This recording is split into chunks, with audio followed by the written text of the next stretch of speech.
Hello friends, welcome to day trader Telugu. Good evening. Sensex 156 points down అయి 80,641 దగ్గర close అయితే Nifty 81 points down అయి 24,380 దగ్గర క్లోజ్ అయింది. వెరాస్ బ్యాంక్ నిఫ్టీ 648 పాయింట్స్ డౌన్ అయి 54,271 దగ్గర క్లోజ్ అయింది. నిన్నటి మార్కెట్ లో ఎలా అయితే మనకి నిఫ్టీ సెన్సెక్స్ లో కంటే స్మాల్ క్యాప్స్ మిడ్ క్యాప్స్ లో ఎక్కువ యాక్షన్ కనిపించిందో, దానికి మించిన యాక్షన్ ఇవాళ నెగిటివ్ సైడ్ మనకి స్మాల్ క్యాప్స్ మిడ్ క్యాప్స్ లో కనిపించింది.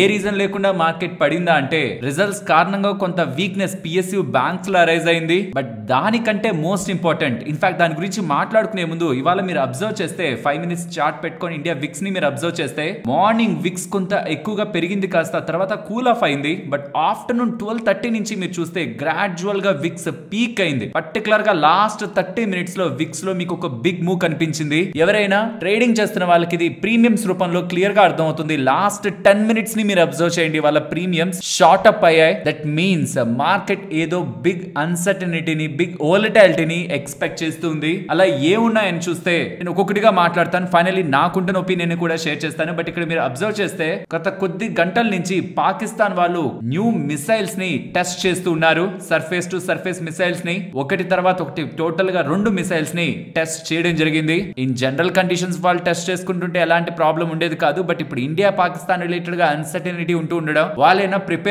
గా ఉంటున్నారా, అటాక్ చేయడానికి వాళ్ళు ఏమైనా సన్నద్ధాలతో ఉంటున్నారా అనేలా రీసెంట్ టైమ్స్ లో వెయిట్ చేసి ఇంకేం సీరియస్నెస్ లేదులే, ఇది ఇంకా పక్కన పెట్టాల్సిన టాపిక్ అని మార్కెట్ మూవ్ అవుతున్న టైంలో వీళ్ళు సరిగ్గా ఆ పాయింట్ లో మళ్ళీ మిసైల్స్ ని టెస్ట్ చేస్తూ ఉండడం, ఇది కొంత మార్కెట్ లో ఇండియాకి ఏదో డామేజ్ జరుగుతుందని కాదు, వాళ్ళు అటాక్ చేస్తే ఇండియా దానికంటే మించిన రెట్టింపు ఫోర్స్ తో అటాక్ చేస్తుంది. ఇది ఎంత వరకు వెళ్తుందని ఒక క్వశ్చన్ మార్క్స్ మళ్ళీ మార్కెట్ లో లాజిక్ లేని టెస్ట్ మిసైల్స్ తీసుకొస్తూ ఉన్నాయి. ఇదిలా ఉంటే ఇండియా వాళ్ళు మొత్తం నేషన్ వైడ్ గా 244 ప్లేసెస్ లో May 7th mock drill conduct చేయాలనేలా డెసిషన్ తీసుకున్నారు. ఒకవేళ ఏదైనా సీరియస్ అటాక్ మన మీద జరుగుతూ ఉంటే మనకు సంబంధించిన ఎంటైర్ నెట్వర్క్, అంటే ప్రజలు అక్కడ ఉంటున్న సిబ్బంది ఎలా రియాక్ట్ అవుతున్నారనే కాదు, మనకు సంబంధించిన రేడియో కమ్యూనికేషన్ లింక్స్ కానీ, ఇండియన్ ఎయిర్ ఫోర్స్ వాళ్ళు ఎలా రియాక్ట్ అవుతున్నారు, అండ్ మన కంట్రోల్ రూమ్స్ ఉంటాయి కదా, నార్మల్ కంట్రోల్ రూమ్స్ తో పాటు షాడో కంట్రోల్ రూమ్స్ ఉంటాయి, వీటన్నిటి రిలేటెడ్ గా ఎలాంటి ఆపరేషన్స్ జరుగుతున్నాయని టెస్ట్ చేయడానికి ఆల్మోస్ట్ 244 ప్లేసెస్ లో, అందులో ఆంధ్రప్రదేశ్ విశాఖపట్నంలో ఈ డ్రిల్స్ అయితే జరుగుతాయి రేపు.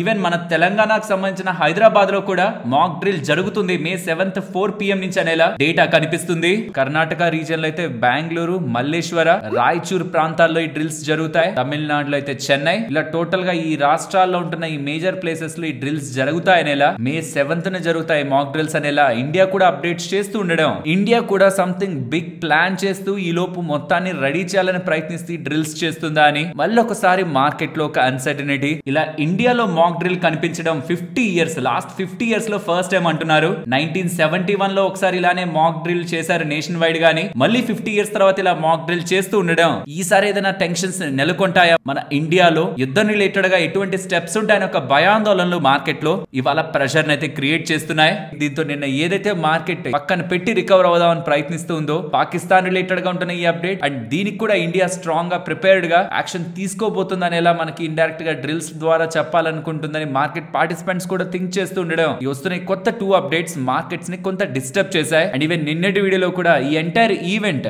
అన్లెస్ ఏదైనా సీరియస్ అప్డేట్స్ ఉంటే తప్పించి రియాక్ట్ అయ్యే పరిస్థితుల్లో లేదని ఏదైతే చెప్పానో, విత్ ఇన్ ఫ్యూ అవర్స్ లోనే పాకిస్తాన్ అండ్ ఇండియా రిలేటెడ్ గా వస్తున్న ఈ కంటిన్యూస్ అప్డేట్ టెంపరీగా మార్కెట్ ని డిస్టర్బ్ చేస్తున్నట్లయితే కనిపిస్తుంది. బట్ ఫ్రెండ్స్, ఎవరైతే ఇవాళ పోర్ట్ఫోలియోస్ రిలేటెడ్ గా లాస్ ని చూసుంటారో, నిన్న వచ్చిన గెయిన్ కంటే ఆనందం కంటే ఇవాళ లాస్ ఎక్కువైందని ఎవరైతే థింక్ చేస్తుంటారో ఒక్కటే ఆలోచించండి. లాస్ట్ 13 రోజుల నుంచి ఏప్రిల్ 15th నుంచి మీరు గమనిస్తే FIS వన్ డైరెక్షనల్ గా బై సైడ్ ఉంటున్నారు. అండ్ చాలా టైం పాటు FIS బై చేస్తే DIS సెల్ చేయడం, DIS సెల్ చేస్తే FIS బై చేయడం అనేలా మనకి ఏదైతే ఈక్వేషన్స్ కనిపిస్తుంటాయి, అలాంటిది ఏప్రిల్ 25th నుంచి చూస్తే వరుసగా 6 ట్రేడింగ్ సెషన్స్ నుంచి కూడా FIS అండ్ DIS ఇద్దరు కూడా బై సైడ్ ఉంటున్నారు. సో మన ఇండియన్ మార్కెట్స్ పరంగా big institutional players positive angle లో చూస్తున్నప్పుడు, ఇన్ రీసెంట్ డేస్ చూస్తున్నప్పుడు మనం కంగారు పట్టల్లో లాజిక్ లేదు. అలాని నేను మార్కెట్ అంతా బాగుంది, ఇక్కడ నుంచి వెనక్కి వెళ్ళదు, ముందుకే దూసుకు వెళ్ళిపోతుంది, ఎక్కడ కిందకి వెళ్ళదని చెప్పాలనే ఒపీనియనే కాదు. ఎందుకంటే ఒక ఈవెంట్ తర్వాత ఖచ్చితంగా ఇండియా బదులు తీసుకునే ప్రయత్నం చేస్తుంది. ఇది చాలా టైం బ్యాక్ నుంచి చెప్తూ వస్తున్నాను. అలా జరిగిన రోజు ఖచ్చితంగా మార్కెట్ లో అన్సర్టనిటీ ఉంటుంది, ఫాల్ ఉంటుంది, కొంత టైం పాటు మార్కెట్ ఇబ్బంది పడుతుంది. బట్ దాని తర్వాత మళ్ళీ ఖచ్చితంగా రికవర్ అయ్యే ప్రయత్నం జరుగుతుంది. ఈ ఎంటైర్ ఈవెంట్ ని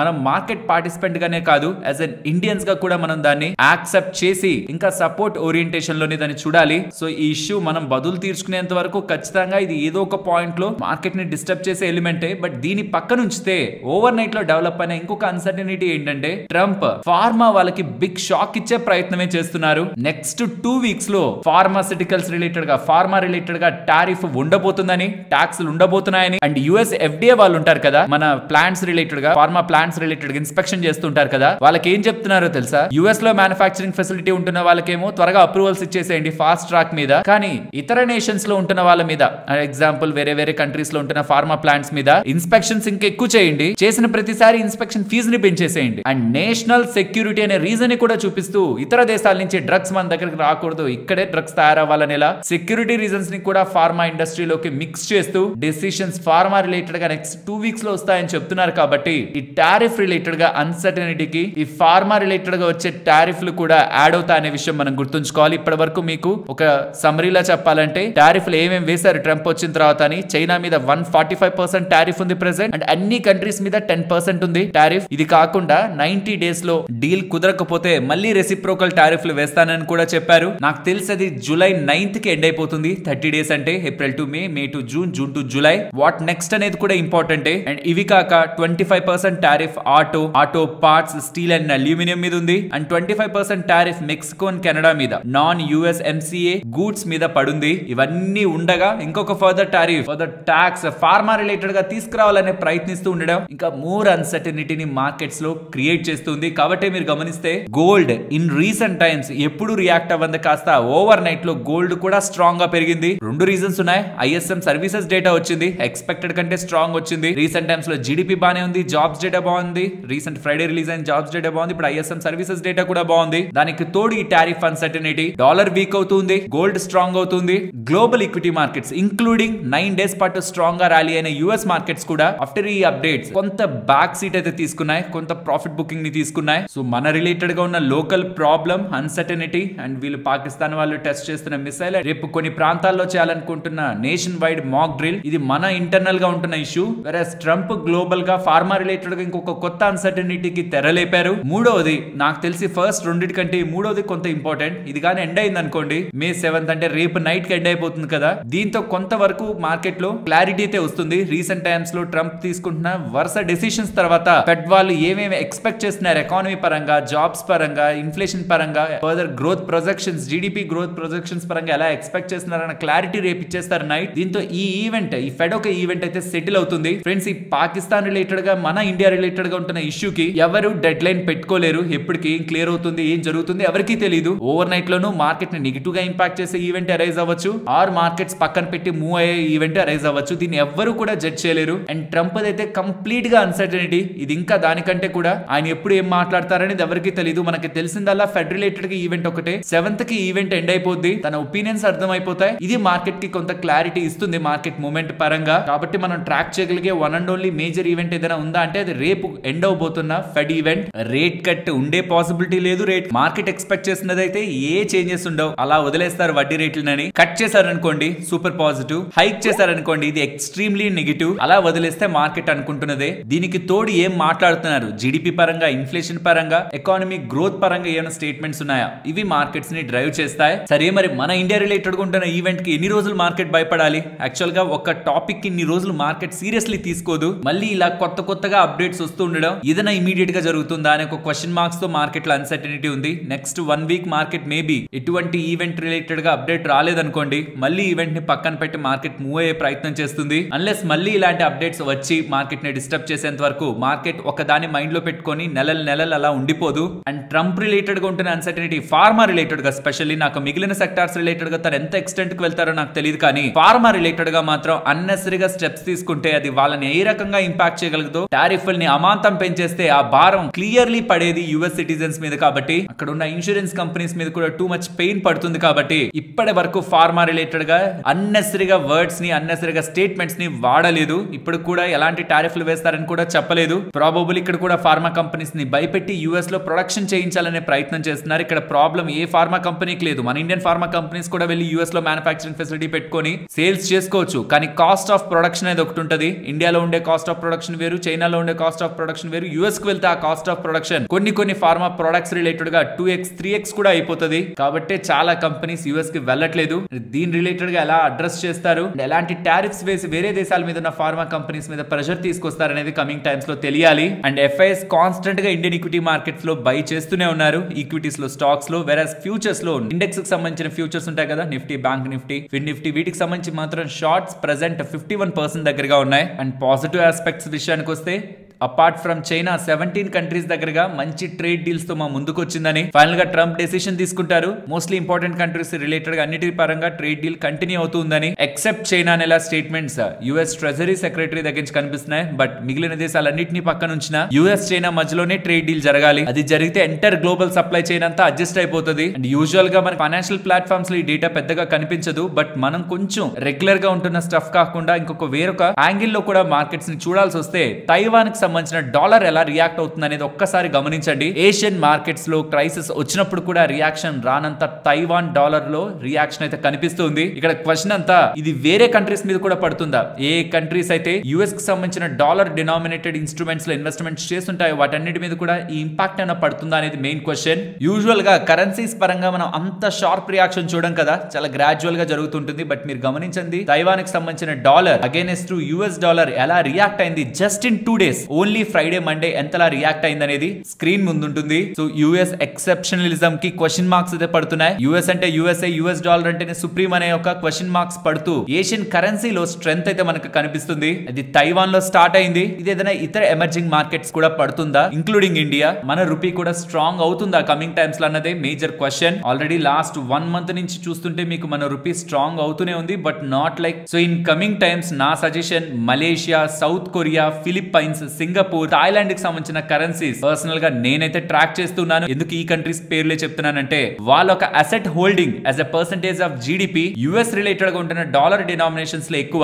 బిగ్గెస్ట్ యుఎస్ అసెట్ హోల్డింగ్ అనమాట. As in percentage of their GDP Asian markets లో ఈ కంట్రీస్ కి ఎక్కువ హోల్డింగ్ ఉంది. సో వీటి కరెన్సీస్ ఎలా రియాక్ట్ అవుతున్నాయనే దాన్ని బట్టి డాలర్ రిలేటెడ్ గా ఓవరాల్ మార్కెట్స్ లో ఎలాంటి పిక్చర్ డెవలప్ అవుతుంది అనేది అర్థమవుతుంది. చివరిగా బిగినర్స్ కి అయితే ఒక మాట చెప్పాలి, చాలా రీజన్స్ తో మార్కెట్ పడుతుంది, మళ్ళీ రికవర్ అవుతున్నట్టు రికవర్ అవుతుంది, మళ్ళీ పడిపోతుంది, మళ్ళీ రికవర్ అవుతున్నట్లు రికవర్ అవుతుంది, మళ్ళీ పడుతుంది, మళ్ళీ స్ట్రాంగ్ గా రికవర్ అవుతుంది. చూస్తే కొద్ది నెలల క్రితం ఆల్మోస్ట్ నవంబర్ 2024 లో ఎక్కడ ఉన్నామో ఇప్పుడు కూడా అక్కడే ఉన్నాం. కానీ ఈ లోపు మార్కెట్ చాలా సార్లు మనం పడిపోతున్నాం, మన స్టాక్స్ పడిపోతున్నాయి, మన పోర్ట్ఫోలియోలు ఇంకా పెరగవు అని ఇలా పానిక్ క్రియేట్ చేసే మళ్ళీ మార్కెట్ పెరుగుతుంది. అల్టిమేట్ గా ఎండ్ లో ఏమవుతుంది అనేది మనం ఆలోచించాలి, ఫ్యూచర్ లో ఏమవుతుంది అనేది ఆలోచించాలి. షార్ట్ టర్మ్ లో టెంపరీగా మార్కెట్ లో ఏమవుతుందనే వాటి మీద ఎక్కువ టెన్షన్స్ పెట్టుకోకండి. ఏ అన్సర్టనిటీస్ క్రియేట్ అవుతున్నా లాంగ్ టర్మ్ లో ఆ కంట్రీకి సంబంధించిన ఎకానమీ గ్రో అవుతుందంటే ఖచ్చితంగా ఆ కంట్రీలో ఉంటున్న సెక్టార్స్ గ్రో అవుతాయి. దేర్ బై ఆ కంట్రీకి సంబంధించిన స్టాక్ మార్కెట్ కూడా గ్రో అవుతుంది. కాబట్టి ట్రంప్ రిలేటెడ్ గా టారిఫ్ అన్సర్టనిటీస్ కానీ, ఇండియా పాకిస్తాన్ రిలేటెడ్ గా ఉంటున్న అన్సర్టనిటీ కానీ, యుఎస్ ఫెడ్ రిలేటెడ్ గా వచ్చే మల్టిపుల్ అన్సర్టనిటీస్, కరెన్సీ రిలేటెడ్ గా వచ్చే మల్టిపుల్ అన్సర్టనిటీస్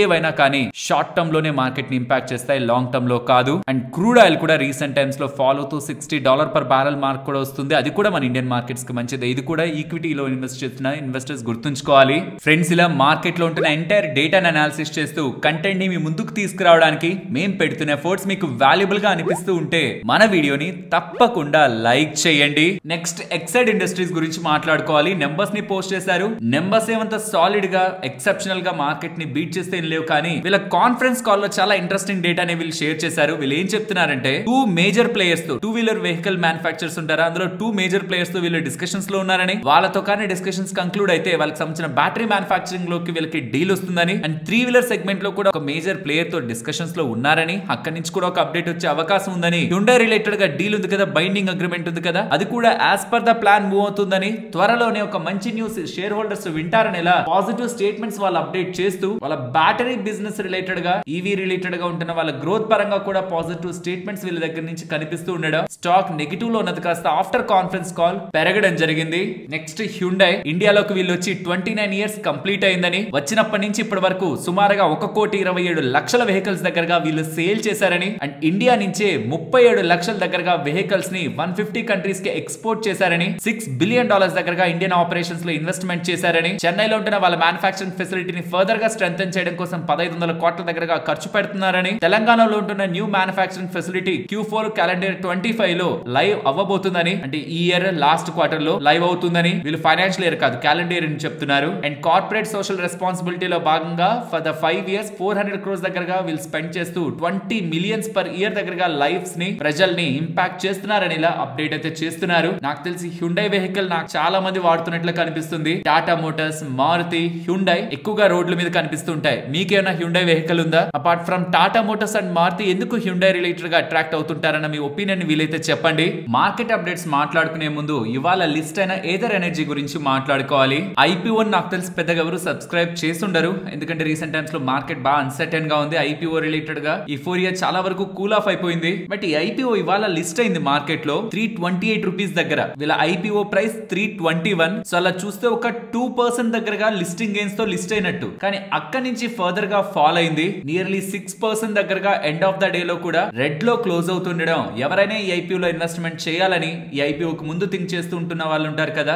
ఐపీఓ లిస్ట్ అయిన తర్వాత వచ్చే selling pressure or IPO lock ins open అవుతున్నప్పుడు వచ్చే సెల్లింగ్ ప్రెషర్ ఎంటర్ అవ్వాలనుకుంటున్న వాళ్ళకి మంచి ఆపర్చునిటీని క్రియేట్ చేస్తుంది. అండ్ ఇక్కడ ఒక ఇంపార్టెంట్ అప్డేట్ చెప్పాలనుకుంటున్నాను. నిన్నటి వీడియోలో నెక్స్ట్ 30 రోజుల్లో ఏ ఐపీఓలకు సంబంధించిన లాక్ ఇన్ ఓపెన్ అవుతుందనేలా మీకు అప్డేట్ చేశాను కదా. అందులో స్విగ్గీని కొంచెం జాగ్రత్తగా గమనించండి. చాలా హై వాల్యూ ఆఫ్ షేర్స్ అయితే అన్లాక్ అవుతున్నాయి. దీని రిలేటెడ్ గా ఫర్దర్ గా డేటాని కలెక్ట్ చేస్తుంటే చాలా మంది ఇన్వెస్టర్స్ కి సంబంధించి అక్విజిషన్ కాస్ట్ కొంత బానే తక్కువగానే కనిపిస్తుంది. ఈ ముగ్గురు ఇన్వెస్టర్స్ ఎవరైతే లాక్ ఇన్ కంప్లీట్ అవబోతుందో, ఎంతెంత వాటా వాళ్ళ లాక్ ఇన్ లో ఉంది, ఎప్పుడు కంప్లీట్ అవుతుంది, ఈ 6 months లాక్ ఇన్ డేట్ ఉంది కదా 13th May, అప్పుడు కంప్లీట్ అవుతుంది. వాళ్ళ అక్విజిషన్ కాస్ట్ ఏంటి, వాళ్ళ ఐపీఓ లో వాళ్ళ వాటాను అమ్మారా లేదా, ఈ డేటా మీకు ఇక్కడ స్క్రీన్ మీద ఉంటుంది. ఫర్దర్ గా ఉంటున్న లాక్ ఇన్ ఎవరెవరి ఎఫ్ఐఎస్ కి సంబంధించిన లాక్ ఇన్స్ ఉన్నాయో కూడా ఇక్కడ మీకు స్క్రీన్ మీద ఉంటుంది. కొంతమంది చాలా తక్కువ ప్రైస్ ఉందన్నమాట అక్విజిషన్ కాస్ట్. సో ఇంత తక్కువ అక్విజిషన్ కాస్ట్ ఉండి వాళ్ళ ఐపీఓ లో కూడా పార్టిసిపేట్ చేస్తే ఇప్పుడు లాక్ ఇన్ కంప్లీట్ అయితే వాళ్ళు అమ్మే అవకాశం ఉందా లేదా, ఇది మేజర్ క్వశ్చన్. సో ఈ డేటా ఎక్కడైతే మీకు స్క్రీన్ ముందు పెడుతున్నానో వీళ్ళందరికీ కూడా స్విగ్గీలో వాటా ఉంది. వాళ్ళ అక్విజిషన్ కాస్ట్ తక్కువ ఉంది. కరెంట్ మార్కెట్ ప్రైస్ కంటే ఐపీఓ ప్రైస్ మీకు తెలిసిందే 390 దగ్గరగా, అక్కడ నుంచి 456 దగ్గరగా వెళ్ళింది ఆ రోజే. అండ్ ఫర్దర్ గా హై 617 కూడా వెళ్ళింది. అక్కడ నుంచి 46% పడింది. ఐపీఓ ప్రైస్ నుంచి కూడా 14% తక్కువలో ఉంది. ఇది మన వరకు. కానీ చాలా మంది ఇన్వెస్టర్స్ దీన్ని కొనింది 11 రూపాయలు, 14 రూపాయలు అండ్ 10 రూపాయల దగ్గరలో అవుతూ ఉండడం. వాళ్ళు ఈ లాక్ ఇన్ కంప్లీట్ అయితే సెల్ చేస్తారనేది మేజర్ క్వశ్చన్. ఎవరైనా స్విగ్గీలో షేర్ ని వాటాన్ని కొందాం అనుకుంటుంటే 13వ తేదీ ఒకవేళ దాంట్లో అయినా ఫాల్ వచ్చింది అనుకోండి, అది మంచి ఆపర్చునిటీ. లేదు ఆ రోజు కూడా స్ట్రాంగ్ గా పెరిగిందంటే ఇంత తక్కువలో హోల్డ్ చేస్తున్న వాళ్ళు కూడా ప్రెసెంట్ ఉంటున్న ప్రైస్ వాళ్ళకి అట్రాక్టివ్ అనిపించి స్టిల్ కంపెనీలో వాల్యూ ఉందనిపించి అమ్మడం లేదు. కాబట్టి ఫర్దర్ గా కూడా మనకి కాన్ఫిడెన్స్ బిల్డ్ అవుతుంది. వీళ్ళు కూడా వాళ్ళ షేర్స్ అలా అట్టి పెట్టుకొని వాళ్ళతోనే ఉంచుకుంటున్నారంటే ఇంకా పెరుగుతుందనే కాన్ఫిడెన్స్ వాళ్ళకు ఉందని. ఎల్స్ వాళ్ళు సెల్ చేస్తుంటే అది ఒక మంచి ఆపర్చునిటీ ఎవరికైనా ఎంటర్ అవడానికి. స్విగ్గీ రిలేటెడ్ గా వాటాన్ని కొందాం అనుకుంటున్న వాళ్ళు మాత్రం May 13 ఎలా ప్రైస్ ఉంటుందన్నది ఆ నెక్స్ట్ డే కూడా ఒకసారి అబ్జర్వ్ చేశారంటే మీకు ఒక క్లారిటీ వస్తుంది. May 13 and 14. ఫ్రెండ్స్, ఇలా న్యూస్ అప్డేట్స్ ని అనాలిసిస్ చేస్తూ మీ ముందుకి కంటెంట్ తీసుకురావడానికి మేం పెడుతున్న ఎఫర్ట్స్ మీకు వాల్యుబుల్ గా అనిపిస్తూ ఉంటే మన వీడియోని తప్పకుండా లైక్ చేయండి. ఫ్రెండ్స్, మిగతా అప్డేట్స్ లా ఈ అప్డేట్ ని కాదు, ఇది కొంత జాగ్రత్తగా అర్థం చేసుకోవడానికి ప్రయత్నించండి. ఈ ఫార్మాస్యూటికల్ కంపెనీ పరంగా ఒక మేజర్ అనౌన్స్మెంట్ ఉంది.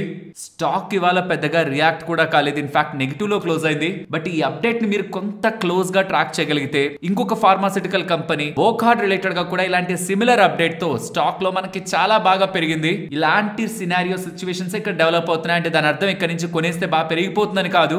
ఈ మ్యాటర్ రిలేటెడ్ గా డెప్త్ ఎంత ఉండే అవకాశం ఉంది అనేది మీరు తెలుసుకోవడం కూడా ఇంపార్టెంట్. వీళ్ళకి యుఎస్ ఎఫ్డిఏ రిలేటెడ్ గా ఐఎస్బి 2001 పరంగా ఫాస్ట్ ట్రాక్ డిజిగ్నేషన్ అయితే దొరికింది. ఏంటి అర్థం కాకుండా ఇదేదో చెప్తున్నాను అని అనుకుంటున్నారు కదా. ఐఎస్బి 2001 అనేది వీళ్ళు క్లినికల్ గా స్టడీ చేస్తున్న డ్రగ్ కి వీళ్ళు పెట్టుకున్న పేరు అనమాట. ఇంతకీ ఈ డ్రగ్ దేనికి వాడతారో తెలుసా? రిలాప్స్డ్ మల్టిపుల్ మైలోమా. ఎవరైతే ముందుగా ట్రీట్మెంట్స్ తీసుకొని ఇంకా అవి ఫెయిల్ అవుతూ 3 ట్రీట్మెంట్స్ దగ్గరగా ఫెయిల్ అవుతూ ఈ మైలోమా రిలేటెడ్ గా sort of blood cancer related గా మల్టిపుల్ టైమ్స్ రిలాప్స్ అవుతుంటే మళ్ళీ రీఅక్కర్ అవుతుంటే అప్పుడు వాడే డ్రగ్ ఇది. దీనికి fast track designation US FDA ఇస్తూ ఉండడం, ఇది ఎంత త్వరగా బయటకు వస్తే అంత త్వరగా పేషెంట్స్ కి మంచిదనేలా యుఎస్ ఎఫ్డిఏ వాళ్ళు భావిస్తున్నట్టు. మరి ఈ డ్రగ్ సక్సెస్ ఆ ఫెయిల్యూరా ఇది ఎలా తెలుస్తుంది? దీని రిలేటెడ్ గా ASCO లో American Society of clinical oncology ఈ పర్టికులర్ స్పేస్ లో June 2nd రిజల్ట్స్ అయితే పబ్లిష్ అవుతాయి. అందుకే నేను చెప్పాను కొనడం అమ్మడం కాదు, June 2nd రిజల్ట్స్ కానీ అద్భుతంగా ఉన్నాయనుకోండి డ్రగ్ రిలేటెడ్ గా మార్కెట్ లో ఎక్స్పెక్టేషన్స్ బిల్డ్ అవుతాయి. దీనికి ఆల్రెడీ జూలై 2023 లోనే ఆర్ఫన్ డ్రగ్ స్టేటస్ వచ్చింది. ఈ ఆర్ఫన్ డ్రగ్ స్టేటస్ ఎందుకు ఇస్తారంటే పాపులేషన్ కి ఆ స్మాలర్ పేషెంట్స్ కోసం ఒక డ్రగ్ ని డెవలప్ చేయాలా. అంత డ్రగ్ ని డెవలప్ చేస్తే ఆ చిన్న పేషెంట్స్ కి ఇస్తే మేమే మిలియన్ లాభం పొందుతామని ఫార్మాస్యూటికల్ కంపెనీస్ అనుకోకూడదని స్పెషల్ బెనిఫిట్స్ వాళ్ళకి ఇచ్చే ప్రయత్నం చేస్తారు. దానికి ఆల్రెడీ ఈ స్టేటస్ అయితే ఉంది. 9 US అండ్ ఆస్ట్రేలియన్ సైట్స్ లో phase 1 క్లినికల్ స్టడీస్ జరుగుతున్నాయి. June 2 కానీ ఈ అమెరికన్ సొసైటీ ఆఫ్ క్లినికల్ ఆంకాలజీలో పబ్లిష్ అవుతున్న రిజల్ట్స్ ఎంకరేజింగ్ గా ఉంటే ది గ్లెన్మార్క్ పరంగా ఫర్దర్ బిజినెస్ కి మనం మంచిగా చూడొచ్చు. ఎవరైనా గ్లెన్మార్క్ లో ఇన్వెస్ట్మెంట్ చేసిన వాళ్ళు June 2 ఉంటున్న ఆ డేటాని తప్పకుండా మీరు అబ్జర్వ్ చేయాలి. ఫ్రెండ్స్, ఇవాళ చాలా ప్లాట్ఫామ్స్ లో జపాన్ కి సంబంధించిన సుమిటోమో వాళ్ళు ఎస్ బ్యాంక్ కి సంబంధించి 51% వాటా కొనబోతున్నారనేలా అప్డేట్స్ అయితే కనిపించాయి. దీనికి RBI పర్మిషన్ కూడా వచ్చిందనేలా డేటా కనిపించింది. బట్ దాని తర్వాత CNBC ప్లాట్ఫామ్ లో ఏదైతే ఇలాంటి వార్తా పత్రికల అప్డేట్స్ కనిపిస్తున్నాయి ఎస్ బ్యాంక్ రిలేటెడ్ గా, అవన్నీ ఇన్కరెక్ట్ అనేలా బ్యాంకింగ్ సోర్సెస్ నుంచి వస్తున్న డేటా అంటూ CNBC లో వార్తలు అయితే పబ్లిష్ అవుతున్నాయి. సో ఇదైతే ఎస్ బ్యాంక్ రిలేటెడ్ గా వాటాని కొనాలనుకుంటున్నారు, 51% వాటాని కొంటున్నారనే డేటా ఏదైతే ఉందో అది నిజమనేలా కొన్ని ప్లాట్ఫామ్స్, నిజం కాదనేలా కొన్ని ప్లాట్ఫామ్స్ డేటాని పబ్లిష్ చేస్తున్నాయి. బట్ ఇంకొకటి కూడా, ఇలా సుమిటోమో వాళ్ళు వాటాని కొనాలనుకుంటున్నారన్న డేటా లాస్ట్ చాలా టైం బ్యాక్ నుంచి మార్కెట్ లో టైం టు టైం పుష్ చేయబడుతూనే ఉంది. ఎదురు అది నిజమైనా కావచ్చు, but multiple time stock related గా కూడా వితౌట్ ఎనీ అఫీషియల్ కన్ఫర్మేషన్ ఇలా సెన్సిటివ్ ఇన్ఫర్మేషన్ ని పదే ఫైనాన్షియల్ ప్లాట్ఫామ్స్ లో పబ్లిష్ చేస్తూ ఓపెనింగ్ స్టాక్ ప్రైస్ ని హైయర్ గా ఉంచుతూ, ఇవాళ కూడా మీరు చూడండి ఓపెనింగ్ దగ్గర నుంచి ఎస్ బ్యాంక్ 7% దగ్గరగా డిక్లైన్ అయింది. ఓపెనింగ్ దగ్గర ఆల్మోస్ట్ హై, అక్కడి నుంచి ఫాలో అవుతుంది. ఈ బస్ తో ఎవరైనా రీటైలర్స్ ఇంట్రాడే లో ఎంటర్ అవుతుండడం, షార్ట్ టర్మ్ లో ఎంటర్ అవుతూ ఉండడం వితౌట్ ఎనీ అఫీషియల్ కన్ఫర్మేషన్, కొంత జాగ్రత్త. నెక్స్ట్ IEX వాళ్ళు ఏప్రిల్ మంత్ కి సంబంధించిన బిజినెస్ డేటాని పబ్లిష్ చేస్తున్నారు. ఈ మార్కెట్ కప్లింగ్ అనే ఇష్యూ లేకపోతుంటే మాత్రం రీసెంట్ టైమ్స్ లో వీళ్ళ నెంబర్స్, వీళ్ళ బిజినెస్ డేటా అంతా కూడా చాలా బాగుంది. ఈవెన్ ఏప్రిల్ మంత్ కి సంబంధించి కూడా బాగుంది. ఎందుకు బాగోదు, సమ్మర్ కదా అంటే మనం కంపేర్ చేసేది ఇయర్ ఆన్ ఇయర్ తో. ఇలా ఎలక్ట్రిసిటీ ట్రేడెడ్ కానివ్వండి, డే అహెడ్ మార్కెట్ కానివ్వండి, గ్రీన్ మార్కెట్ రిలేటెడ్ గా కూడా growth year on year comparison లో సాలిడ్ గా గ్రో అవుతుంది, which is good for IEX. Next Shilpa Medicare వాళ్ళ బెంగళూరు ఫెసిలిటీ రిలేటెడ్ గా EMA GMP NOD అయితే వచ్చింది. EMA అంటే యూరోపియన్ మెడికల్ ఏజెన్సీ, GMP అంటే గుడ్ మ్యానుఫాక్చరింగ్ ప్రాక్టీస్. ఇలా రావడం కారణంగా అక్కడ వీళ్ళు సేల్స్ చేసుకోవడానికి యూజ్ ఉంటుందన్నమాట. వీళ్ళకి ఆల్రెడీ UK కి సంబంధించి, ఆస్ట్రేలియాకి సంబంధించి కూడా అప్రూవల్స్ ఉన్నాయి. ఇప్పుడు యూరోపియన్ మెడికల్ ఏజెన్సీ దగ్గర నుంచి కూడా అప్రూవల్ వస్తూ ఉండడం మల్టిపుల్ జియోగ్రఫీస్ లో వీళ్ళకి ఎక్స్పాండ్ అవడానికి స్కోప్ దొరుకుతున్నట్టు. నెక్స్ట్ పరాస్ డిఫెన్స్ వాళ్ళు అండ్ హెవెన్ డ్రోన్స్ వాళ్ళు వీళ్ళిద్దరు కంబైన్డ్ గా ఒక జాయింట్ వెంచర్ ని ఫార్మ్ చేస్తున్నారు. దేనికోసం? హైడ్రోజన్ పవర్డ్ UAVs ని డెవలప్ చేయడానికి. UAV అంటే అన్మాన్డ్ ఏరియల్ వెహికల్స్, అంటే లైక్ డ్రోన్స్ లాగా రిమోట్ గా కంట్రోల్ చేస్తూ ఆపరేషన్స్ చేయగలుగుతూ, సర్వేలెన్స్ కానీ, బార్డర్ దగ్గర సెక్యూరిటీని కానీ, లాజిస్టిక్స్ ని కానీ క్యారీ చేయగలిగే డ్రోన్స్ రిలేటెడ్ గా వీళ్ళిద్దరు కలిసి తయారు చేయబోతున్నారని. దీని పరంగా ఈ హెవెన్ డ్రోన్స్ వాళ్ళకుంటున్న టెక్నాలజీతో పరాస్ డిఫెన్స్ వాళ్ళ ఒక ఎగ్జిక్యూషన్ క్యాపబిలిటీస్ తో ఈ బిజినెస్ లో గ్రో అవుతారని ఇలా వీళ్ళు అప్డేట్స్ చేస్తున్నారు. నెక్స్ట్ KPIT వీళ్ళు care soft global engineering solutions business ని అక్విజిషన్ చేస్తున్నట్టు విత్ వాల్యుయేషన్ ఆఫ్ 1600 crore. వాళ్ళకి సంబంధించి US, UK, మెక్సికో, ఇటలీలో ఉంటున్న బిజినెస్ ని అక్విజిషన్ చేస్తున్నట్లు చెప్తున్నారు. ఇలా అక్విజిషన్ చేయడం ద్వారా ట్రక్స్ కానీ, ఆఫ్ హైవే వెహికల్స్ కానీ అండ్ మ్యానుఫ్యాక్చరింగ్ ఇంజనీరింగ్ పరంగా KPIT ఒక ఆఫరింగ్స్ లో స్ట్రెంగ్త్ దొరుకుతుందని, చైనాలో వాళ్ళ గ్రోత్ పరంగా యాక్సలరేషన్ దొరుకుతుందని, అండ్ ఎంటైర్ డీల్ వీళ్ళ ఇంటర్నల్ అక్రూవల్స్ ద్వారానే, ఎక్కడ డెట్ ద్వారా కాకుండా ఇంటర్నల్ అక్రూవల్స్ ద్వారానే ఫండ్ చేసుకుంటారని ఇలా KPIT వాళ్ళు చెప్తున్నారు. నెక్స్ట్ పటేల్ ఇంజనీరింగ్ వాళ్ళకి 1318 crore విలువ చేసే ఆర్డర్ CIDCO వాళ్ళ దగ్గర నుంచి లభించిందని. CIDCO అంటే city and industrial development corporation of Maharashtra limited, dam construction related గా లభించిన ఆర్డర్. నెక్స్ట్ గ్లోబస్ స్పిరిట్స్ ఎన్సా వాళ్ళతో కలిసి ఒక జాయింట్ వెంచర్ ని ఫార్మ్ చేశారు కదా, గ్లోబస్ ఎన్సా ప్రైవేట్ లిమిటెడ్. ఇందులో వీళ్ళు ఒక premium alcohol production, beer production ని స్టార్ట్ చేశారని, సేల్స్ అయితే నెక్స్ట్ బిగిన్ అవబోతున్నాయని ఇలా గ్లోబస్ స్పిరిట్స్ వాళ్ళైతే అప్డేట్ చేస్తున్నారు. నెక్స్ట్ సోలెక్స్ ఎనర్జీ వీళ్ళకి 451 crores విలువ చేసే solar module order KPI green energy ఉంది కదా, వాళ్ళ దగ్గర నుంచి లభించింది అంటున్నారు. 451 crore ఆర్డర్ ఏముందిలే పెద్దది అనుకుంటాం కదా, కానీ వీళ్ళ మార్కెట్ క్యాప్ లో అది 47% అన్నమాట. అంటే చిన్న కంపెనీ 950 crore కంపెనీకి 450 crore order, that from the big player KPI green energy దగ్గర నుంచి. నెక్స్ట్ GR ఇన్ఫ్రా ప్రాజెక్ట్స్ వాళ్ళకి 1257 crore విలువ చేసే Bharat net project from BSNL దగ్గర నుంచి లభించిందని. Design, supply, installation, operation and maintenance related గా ఈ Bharat net project Kerala circle లో వీళ్ళు మెయింటైన్ చేయబోతున్నారని. నెక్స్ట్ 3 years లో ఇది ఎగ్జిక్యూట్ చేస్తారని, 7 years వరకు ఆపరేషన్ అండ్ మెయింటెనెన్స్ వీళ్ళు చూసుకుంటారని ఇలా అప్డేట్స్ చేస్తున్నారు. నెక్స్ట్ నెంబర్స్ గురించి మాట్లాడుకోవాలి. ఇవాళ 10% పైగా పడి ఎంటైర్ బ్యాంక్ బ్యాంకింగ్ స్పేస్ లో కొంత వోలటాలిటీని క్రియేట్ చేసిన బ్యాంక్ ఆఫ్ బరోడా నెంబర్స్ తో స్టార్ట్ చేద్దాం. ఎంటైర్ ప్రాబ్లం అంతా ఎందుకు 10% పడింది ఒక్క మాటలో చెప్పండి అంటే net interest margin they reason అంటాను. ఎందుకంటే ఇక్కడ నుంచి కొంత టైం బ్యాక్ వీళ్ళ business update pre quarter updates లో స్ట్రాంగ్ గా వీళ్ళు డేటాను పబ్లిష్ చేశారా. దీంతో చూస్తే మొత్తం బిజినెస్ అంతా ఏదైనా స్ట్రాంగ్ గా ఉందేమో అనుకుంటే net interest margins multi quarter లోలో వచ్చాయి 3.02. స్లిపేజెస్ కూడా ఈసారి తగ్గుతాయిలే, కొంత బెటర్ అసెట్ క్వాలిటీ ఉంటది, స్ట్రెంత్ ఉంటది బుక్ లో అనుకుంటే స్లిపేజెస్ 8.4% పెరుగుతూ ఉండడం, నెట్ ఇంట్రెస్ట్ మార్జిన్ పడడం, స్లిపేజెస్ పెరగడం. నేను ఈ రెండు రీజన్స్ తోనే స్టాక్ రియాక్ట్ అయింది అనుకుంటాను. Rest of the numbers week గానే ఉన్నాయి. మరి ప్రాఫిట్ బానే ఉంది కదా అని అనుకుంటారేమో. అదర్ ఇన్కమ్ 38% పెరిగింది కాబట్టి ప్రాఫిట్స్ బాగున్నాయి. రెస్ట్ మొత్తం డేటా మెట్రిక్స్ అంతా కూడా వీక్ గా ఉంది. Overall bank of Baroda numbers disappoint చేస్తున్నాయి. బట్ డివిడెండ్ మాత్రం ₹8.35 పర్ షేర్ కి వీళ్ళు ప్రకటించారు షేర్ హోల్డర్స్ కి. వెరాస్ కమింగ్ టు పాలీక్యాబ్, నిన్న మీరు చూసారు కదా ఆర్ఆర్ కాబుల్ రిలేటెడ్ గా నెంబర్స్ సాలిడ్ ఉన్నాయి. వెరాస్ పాలీక్యాబ్ రిలేటెడ్ గా కూడా అంతే. పాలీక్యాబ్ రిలేటెడ్ గా మల్టిపుల్ సెగ్మెంట్స్ ఉన్నాయి కదా, వైర్స్ అండ్ కేబుల్స్ కానివ్వండి, ఎఫ్ఎం ఈజీ బిజినెస్ కానివ్వండి, ఈపీసీ బిజినెస్, మొత్తం 3 మెట్రిక్స్ లో కూడా స్ట్రాంగ్ గ్రోత్ వీళ్ళు కనబర్చారు. Even cables and wire segment core business లో కూడా మార్కెట్ షేర్ ని పెంచుకోగలిగారు, which is very good. FMEG business లో కూడా ఫ్యాన్స్ రిలేటెడ్ గా మంచి సేల్స్ ని వీళ్ళు నమోదు చేశారు. ఇంకొక విషయం చెప్పాలి, Q3 లో అనుకుంటాను, లాస్ట్ క్వార్టర్ లో అనుకుంటాను, వీళ్ళు 20,000 crore సేల్స్ కి వెళ్తాం రెవెన్యూ పరంగా అన్నారు. కానీ ఇప్పుడు ఆ మార్క్ ను కూడా క్రాస్ చేస్తూ 22,000 crore మార్క్ దగ్గరగా ఫైనాన్షియల్ ఇయర్ ఎండింగ్ అయితే వాళ్ళు సేల్స్ పరంగా చూపించారు. గతంలో ఈ సేల్స్ FY26 కి ఇచ్చిన టార్గెట్, కానీ అది FY25 లోనే వీళ్ళు కంప్లీట్ చేశారు. Overall Polycab numbers above market expectations ఏ ఉన్నాయి. నెక్స్ట్ క్యామ్స్ గురించి మాట్లాడుకోవాలి. ఇయర్ ఆన్ ఇయర్ లో స్ట్రాంగ్ గానే రెవెన్యూ బిజినెస్ గ్రో అయింటుంది. బట్ ఇది ఇయర్ ఆన్ ఇయర్ లోనే చూడాల్సిన బిజినెస్ ఏం కాదు కదా. Time to time quarterly basis లో కూడా మనం చూడగలిగే డేటానే కాబట్టి అండ్ క్వార్టర్లీ బేసిస్ చూసారంటే రెవెన్యూస్ 3.6% డ్రాప్ అవుతాయి, ప్రాఫిట్ 9.1% దగ్గరగా డ్రాప్ అవుతుంది. సో ఇది మార్కెట్ ఎక్స్పెక్టేషన్స్ కంటే కొంత బిలో ఉంటున్నట్టే. ఇలా మ్యూచువల్ ఫండ్ అసెట్స్ బిజినెస్ కానివ్వండి, mutual fund non asset business కానివ్వండి, రెండు స్పేసెస్ లో కూడా ఎక్స్పెక్టేషన్స్ కంటే బిలో డేటా ఉంటుండడం క్యామ్స్ ఒక నెంబర్స్ ని ఎక్స్పెక్టేషన్స్ కి below తీసుకువెళ్తున్నాయి.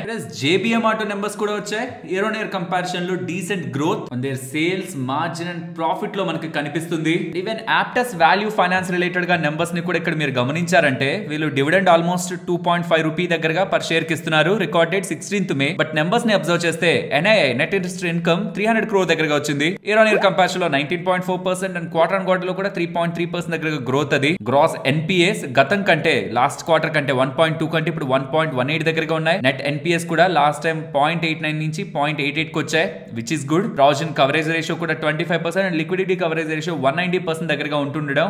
Overall numbers Aptus Value Finance better గానే చూడొచ్చు. నెక్స్ట్ జాష్ ఇంజనీరింగ్ నెంబర్స్, అదేంటి రెవెన్యూ అంత పెరిగిన 38% పెరిగిన స్టాక్ ఎందుకు పెరగలేదని క్వశ్చన్ ఉంటే మీరు కిందకు వచ్చేసరికి ఏమవుతుందో గమనించండి. రెవెన్యూస్ నిజంగానే 38% పెరిగాయి, బట్ మార్జిన్స్ డ్రాప్ అయ్యాయి. దీనికి ప్రధానమైన కారణం వీళ్ళ employee expenses, other depreciation related గా వీళ్ళు చూపిస్తున్న ఎక్స్పెన్సెస్, హైయర్ ట్యాక్స్ పే చేయడం అండ్ అదర్ ఎక్స్పెన్సెస్ కూడా పెరగడం ఓవరాల్ వీళ్ళ మార్జిన్స్ ని, ప్రాఫిటబిలిటీని ఇంపాక్ట్ చేసింది. ఎంప్లాయ్ కాస్ట్ తీసుకోండి ఎగ్జాంపుల్, లాస్ట్ టైం అది 26.5 crore ఉంటే ఇప్పుడు 34.5 crore అయింది, ఆల్మోస్ట్ 8 crore దగ్గరగా పెరిగింది. డిప్రిసియేషన్ కూడా లాస్ట్ టైం 2.7 crore ఉంటే ఇప్పుడు 7 crore అయింది, ఆల్మోస్ట్ 4 crore దగ్గరగా పెరిగింది. అదర్ ఎక్స్పెన్స్ కూడా 9.5 crore పెరిగింది. టాక్సెస్ కూడా ఆల్మోస్ట్ 5 crore పెరిగాయి. వాల్యుయేషన్స్ ఎక్స్పెన్సివ్ గా ఉన్నాయి. అదర్ ఎక్స్పెన్సెస్ మొత్తంతో కూడా మార్జిన్ ఇంపాక్ట్ అయి ప్రాఫిటబిలిటీ డౌన్ అవుతుండడం. ఈవెన్ ఆర్డర్ బుక్ రిలేటెడ్ గా వీళ్ళు స్ట్రాంగ్ గానే ఉంటున్నా స్టాక్ లో క్లియర్ ఇంపాక్ట్ మనకి కనిపించింది. మరొక ఇంట్రెస్టింగ్ వీడియోతో మళ్ళీ మీ ముందుకు వస్తాను. అంతవరకు టేక్ కేర్, జై హింద్.